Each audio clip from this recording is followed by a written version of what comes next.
আসসালামু আলাইকুম, কেমন আছেন সবাই? চলে আসলাম আজকের ভিডিও নিয়ে।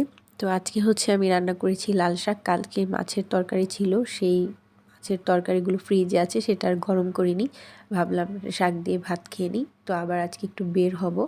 একটা মানে আমার বাচ্চা বড় হয়ে যাচ্ছে, ওর মুসলমানের জন্য আমি আসলে একটু ডাক্তার দেখাতে চাচ্ছিলাম যে কখন করলে ভালো হয় বা কিভাবে। তো আমার তো তেমন কোনো গার্ডিয়ান নেই, আমার বাবা মা তো কেউই নেই, যার কারণে হচ্ছে নিজের কাজ নিজেই করতে হয়। তো আমি চলে গিয়েছিলাম ইসলামিয়া হসপিটালে। তো এখানে হচ্ছে দুজন সার্জন ডাক্তার আছে, তারা আর কি করাবেন। তো আমি এটা আর কি একজনের মাধ্যমে জেনেছি, পরে ভাবলাম যে নিজে একটু খোঁজ নিয়ে জেনে আসি। আর যেহেতু গরমকাল চলেই আসছে আর বাচ্চা বড় হয়ে যাচ্ছে, সব কিছু মিলেই আসলে একটা জানাশোনা সব কিছুর দরকার। আর ওরা বইয়ের আগে খবর নিয়েছিল, পরে সেটা আর কি করা হয়নি। আর সব কিছু মিলে আসলে একা একা কীভাবে সামলাবো, তাই আর কি লেট হয়ে গিয়েছে। তো আজকে একটু যাচ্ছি যে খোঁজ খবর নিয়ে আসি আর বাচ্চাদেরকে একটু ঘুরে আনি। সবাই বলে যে তুমি বাচ্চাদেরকে একা একা রাখো, বাসায় রাখো, ঘুরতে নিয়ে যাও না, তাই ওরা এত দুষ্টামি করে, তোমাকে বিরক্ত করে। কিন্তু আসলে আমি দেখেছি যে ওদের আমি যেদিন বেশি ঘুরাই, বেশি সব কিছু কিনে দিই, খেলনা বা খাবার দাবার সব কিছুই করে দিই, তাও ওরা কোনো কথা শুনতে চায় না। তো যাই হোক, এখনকার বাচ্চারা এমনই। তো অনেক শাসন করাই, বোঝাই, কিন্তু সবাই বলে শাসন করো না, বকাঝকা করো না কেন, তারপরে ভয় দেখাও না কেন, এগুলো বলে। তো যাই হোক, নিজের সন্তান তো আসলে শাসনও করি, মারধরও করি, সবই করি।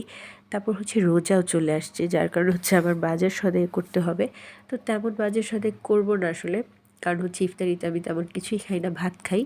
আর ওদের আবার পানির তৃষ্ণা পেয়েছে, তো আমি ভাবলাম যে পানির তৃষ্ণা পেয়েছে, সামনে ডাব কোনো কিছুই ছিল না, দুপুর টাইম। তো পরে আমি ভাবলাম যে তাহলে ওরা অনেক দিন যাবৎ জুস খেতে চাচ্ছিল।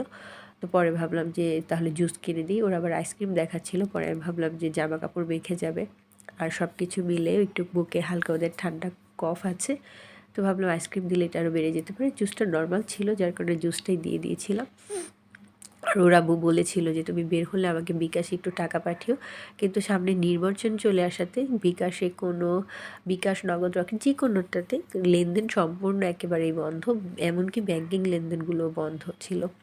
তো যাই হোক, আমি তো আর এত বড়লোক মানুষ না, আমার ব্যাংকিং লেনদেনের কোনো প্রয়োজন নেই, তবে টুকটাক লাগে বিকাশ, নগদে, এটাতেই হয়ে যায় আর কি। তো এই তো বাসার দিকে চলে আসছিলাম, তারপরে মুদি সদাই নিব, তারপরে হচ্ছে বাচ্চাদের নিয়ে বাসায় চলে যাব, কারণ হচ্ছে আমার বাচ্চাদের দুধ, ডায়পার, তারপরে টিস্যু, ওয়েট টিস্যু, এগুলোও শেষ হয়ে গেছে। আবার মুদি সদাই একেবারেই শেষ হয়ে গেছে, একদম অল্প পরিমাণে সব রয়ে গিয়েছে, একদম শেষের পর্যায়ে, কিছু কিছু জিনিস সম্পূর্ণই শেষ হয়ে গিয়েছে। তো সামনে রোজা চলে আসছে, ওর আব্বুকে বলছি যে বাজারগুলো আমাকেই করতে হয়।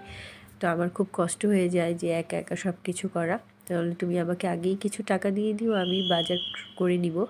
অনেকে আবার বলে যে তুমি একা একা বাজার কেন করো, 2 বাচ্চাকে নিয়ে ওদেরকে বাসায় রেখে করবা, ভাইয়া কেন করে না, অনেক কিছু।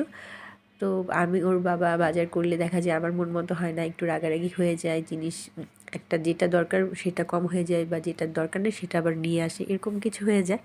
পরে দেখা যায় যে টাকাও হিমশিম খেতে হয়, যার কারণে আবারটা আমি নিজেই বুঝে শুনে নিয়ে আসি যে কোনটা আমার আগে বেশি শেষ হয়েছে, কোনটা বেশি দরকার, কোনটা কম দরকার, সব কিছু মিলেই আর কি।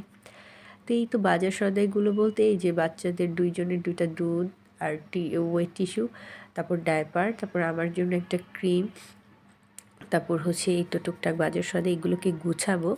তারপর হচ্ছে মুসলমানের জন্য যে খবরটা নিয়ে এসেছি সেটাও আমি ওর আব্বু আসলে বলবো, তো দেখি কি বলে। আর হচ্ছে বাচ্চাদের আবার ক্ষুধা পেয়ে গিয়েছে, ওই যে বাহিরে ভাত খাওয়ার পর একটু জুস খেয়েছিল, আর কিছুই খাইনি।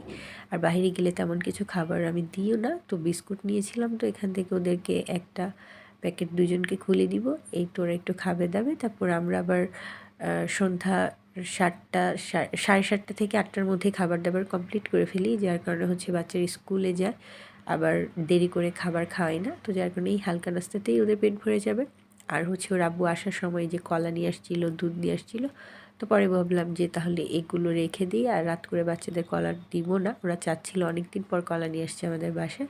আর এই যে বাচ্চার সদাইগুলো এখন গুছাবো আর কি, তখন তো এনে রেখে দিয়েছিলাম, শরীরটা তেমন একটা ভালো ছিল না, প্রচণ্ড পেট ব্যথা করছিল, তাও আজকে বাজারটা কষ্ট করে করতে হচ্ছে। 5 কেজি চাল নিয়েছি, 2 কেজি আটা, তারপর হচ্ছে এখানে আরও মুদি সদাই আছে, মুগ ডাল, মসুর ডাল, আর আব্বুর জন্য একটা চুলের কালার, 1 প্যাকেট নুডলস, তারপরে হুইলের গুঁড়া, তারপর বাচ্চাদের পেস্ট শেষ হয়ে গিয়েছিল, টুথপেস্ট, তারপর সাবান, কাপড় কাচার সাবান, হুইলের গুঁড়া, শ্যাম্পু, এই তো যাবতীয় যা আর কি লাগে সেগুলোই আর কি নেওয়া হয়েছে। এগুলো এখন সব গুছিয়ে রেখে দিব। আর এই হুইলটা খুবই ভালো, আকিস কোম্পানির, ডিব্বাও ফ্রি পাওয়া যায়, তাতে করে হচ্ছে আবার হুইলের গুঁড়োটা খুব ভালো করেছে।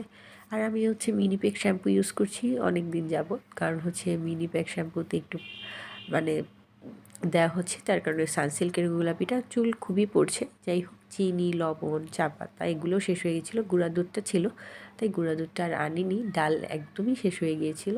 আজকে আমি কেয়া সাবান নিয়েছি কাপড় কাচার জন্য, আবার হচ্ছে গায়ে দেওয়ার জন্য। অনেক দিন পর পেলাম হচ্ছে এত এত সাবানের অভাব নেই। যাই হোক, এই তো বাজার সদাই। সবাই ভালো থাকবেন, দোয়া করবেন। আজকে এই পর্যন্ত, আল্লাহ হাফেজ।